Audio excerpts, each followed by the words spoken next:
Les frères, dites-vous, la prière, elle a énormément de vertus. Lorsqu'Allah subhanahu wa ta'ala, il nous demande une chose, il y a certainement et toujours des bienfaits et des sagesses derrière. Un des prénoms d'Allah, les frères, si je dis pas de bêtises, les frères, c'est Al-Hakim. Al-Hakim. Et si je dis pas de bêtises, les frères, Al-Hakim, dans un de ses sens, c'est, voilà, Allah, c'est le sage, en fait. Un des prénoms d'Allah, les frères, c'est le sage. Et dans tout ce qu'Allah nous demande, il y a des sagesses. Et prenez l'exemple de l'interdiction de l'alcool. Pourquoi Allah, il interdit l'alcool? Il y a des sagesses derrière. Par exemple, vous allez voir que ceux qui boivent de l'alcool, ils sont plus aptes à commettre de la délinquance, à commettre des crimes que quelqu'un qui est à jeun. Il y en a le jour du Nouvel An, c'est un exemple que je cite souvent. Il y a beaucoup plus de policiers qui patrouillent que lorsque c'est, par exemple, un autre jour. Pourquoi? Parce que c'est le jour où, vu qu'étant donné que c'est le Nouvel An, il y a beaucoup de personnes qui boivent, qui deviennent saoules, jusqu'à ce qu'il y a des accidents de voiture, il y a des agressions, il y a des disputes, il y a des bagarres, etc. etc. Quand Allah nous demande, il nous dit ne buvez pas de l'alcool, on voit bien qu'il y a une sagesse derrière cela. Maintenant, pour rentrer dans le vif du sujet, la prière c'est la même chose les frères. Si Allah il nous demande Eqimus salat, d'accomplir la prière, c'est parce qu'il y a des sagesses, il y a des bienfaits à cela. Il y a des bienfaits à cela. Quelque part, on a cité déjà un premier bienfait, dans le sens où c'est une clé pour toi le jour du jugement, pour ou contre toi. Soit tu auras le paradis, soit tu auras l'enfer à travers le fait de est-ce que tu as accompli la prière ou pas. Deuxième élément, les frères, dans la vie d'ici-bas, de manière générale, deuxième bienfait, les frères, qui est primordial dans la prière, c'est que tu concrétises ta relation avec ton Créateur. À 5 moments de la journée, à tous les moments de la journée, tu es censé te rappeler de ton Créateur.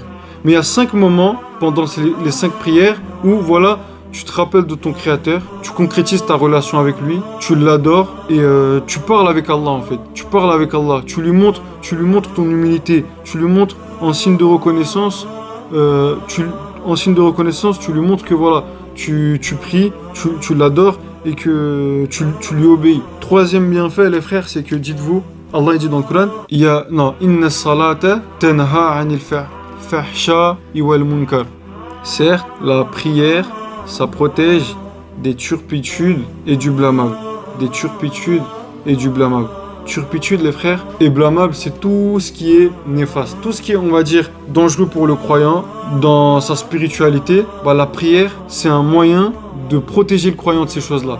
Jamais quelqu'un qui va prier de manière correcte ces 5 prières, il finira dans des gros péchés comme les substances illicites, comme le zina, comme l'alcool, comme ces choses-là. Allah il te donne une garantie que si tu fais correctement la prière, certes, cela te protégera de toutes ces mauvaises choses. Un quatrième bienfait, les frères, à travers la salat. Le prophète sallallahu alayhi wa sallam, il dit, lorsque le croyant, il fait la prière, quand il fait le ruku, quand il s'incline, comme quand un arbre, pendant l'automne, c'est ça, pendant l'automne, perd ses feuilles. Le croyant, quand il fait le ruku, quand il s'incline, il perd ses péchés, les frères. Il perd ses péchés. Dans une autre parole, les frères, je suis en train de lire un livre qui s'appelle Terghib wa Tarhib, qui explique, voilà, je suis dans le passage qui explique les bienfaits de la prière. Et sachez que voilà, ça permet d'effacer les péchés. Et dans un autre récit, le prophète sallallahu alayhi wa sallam, il dit, imaginez un fleuve qui passe devant chez vous. Et que vous, 5 fois par jour, vous vous baignez dans ce fleuve. Y a-t-il une possibilité que vous ne soyez pas propre? Et les compagnons disent, Ya Rasulallah, c'est impossible. Quelqu'un qui se baigne 5 fois dans un fleuve qui passe de devant chez lui, d'à côté de chez lui, il sera certainement propre.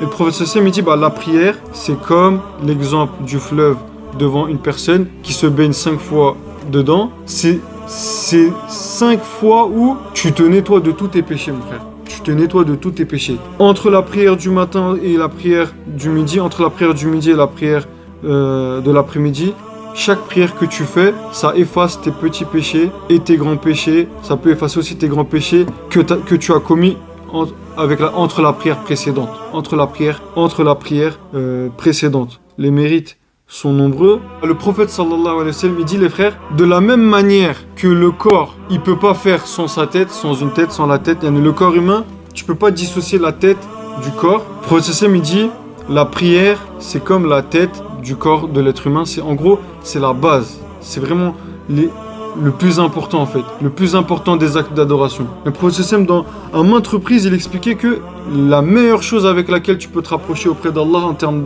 d'actes d'adoration, c'est la prière. C'est la prière. Si tu fais la prière, sache que voilà, tu te rapproches d'Allah, tu vas te rapprocher d'Allah. Chaque soujud, chaque fois qu'on va se prosterner, le prophète sallam il dit Allah il t'augmente de 1 degré à chaque fois que tu vas te prosterner. Et par la même manière, Allah il t'efface un péché et il te donne une bonne action. Il t'efface un péché et il te donne une bonne action.